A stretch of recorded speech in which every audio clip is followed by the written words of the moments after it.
కర్ణాటక రాష్ట్ర ముఖ్యమంత్రి సిద్దిరామయ్య రాజీనామాకు గవర్నర్ ఆమోద ముద్ర వేశారు.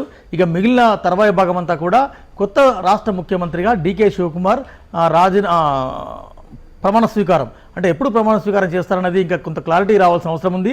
31వ తేదీ ఉదయం 11:30కి ప్రమాణ స్వీకారం ఉంటుందని పార్టీ వర్గాలు చెబుతున్నాయి. అయితే ప్రస్తుతం డీకే శివకుమార్, సిద్దిరామయ్య ఇద్దరు కలిసి ఢిల్లీలో ఉన్నారు. మరి కాసేపట్లో ఆ పార్టీ అగ్రనేత రాహుల్తో భేటీ కాబోతున్నారు. ఇప్పటికే ఆ కాంగ్రెస్ పార్టీ వ్యవహారాల ఇన్ఛార్జ్ సూర్జేవాలా, అదేవిధంగా కాంగ్రెస్ పార్టీ సీనియర్ నేత అశోక్ గెహ్లోట్తో భేటీ అయ్యారు. కర్ణాటక రాష్ట్ర మంత్రివర్గ కూర్పు ఎలా ఉండాలి, రానున్న రోజుల్లో కాంగ్రెస్ భవితవ్యం కర్ణాటక రాష్ట్రంలో ఎలా ఉండబోతుంది అన్న అంశంపై ఈ నేతలు చర్చించినట్టు తెలుస్తుంది. ఇన్ని నేతల భేటీ తర్వాత మరి కాసేపట్లో ఎల్ఓపి నేత రాహుల్ గాంధీని కలుస్తారు.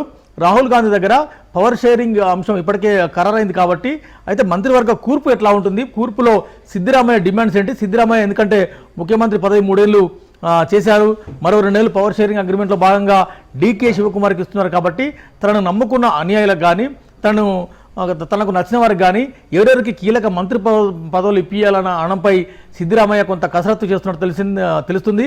ఈ మేరకు రాహుల్ గాంధీతో కూడా ఇదే అంశాన్ని ప్రస్తావించబోతున్నట్టు కొంత ప్రచారం కూడా జరుగుతుంది. ఇప్పటికే తనయుడు యతేంద్రకు డిప్యూటీ సీఎం ఇస్తారు, లేకుంటే నలుగురికి డిప్యూటీ సీఎం ఇస్తారు. నలుగురు డిప్యూటీ సీఎంల ఫార్ములా అది క్లిక్ అవుతుంది. అయితే నలుగురిలో ఏ సామాజిక వర్గాలకు ఇస్తారు, అందులో తన కొడుకు ఉంటారు, అదేవిధంగా తనకు నచ్చిన వారు, తన మెచ్చిన వారు, అనుయాయులు ఎవరెవరు ఉంటారన్నది కొంత చర్చ అయితే కొనసాగుతుంది. అయితే ఇక 2 ఏళ్ల పదవీకాలం డీకే శివకుమార్కు ఉంది కాబట్టి ఆ రాష్ట్రంలో పీసీసీ చీఫ్ పదవి కూడా అత్యంత కీలకం కాబోతుంది. ప్రస్తుతం పీసీసీ చీఫ్ పదవి డీకే దగ్గర ఉంది. డీకే ఎలాగూ ముఖ్యమంత్రిగా వెళ్తున్నారు కాబట్టి ఆ పీసీసీ చీఫ్ పదవి ఎవరికి ఇస్తారనే చర్చ కూడా కొంత జరిగే అవకాశం ఉంది. ఎందుకంటే ఇప్పటికే రాజ్యసభకు అవకాశం, అదేవిధంగా రాజ్యసభలో కీలకమైన ఒక మంచి హోదా వస్తుంది అని, ఒక జాతీయ రాజకీయాల్లో సిద్దిరామయ్య పాత్ర ఉంటుందని జాతీయ వర్గాలంతా, జాతీయ కాంగ్రెస్ పార్టీ నేతలంతా కొంత భావించారు. అయితే సిద్దిరామయ్య సూత్రప్రాయంగా నేషనల్ పాలిటిక్స్కి ఇంట్రెస్ట్ లేరని కొంత ప్రచారం జరుగుతుంది.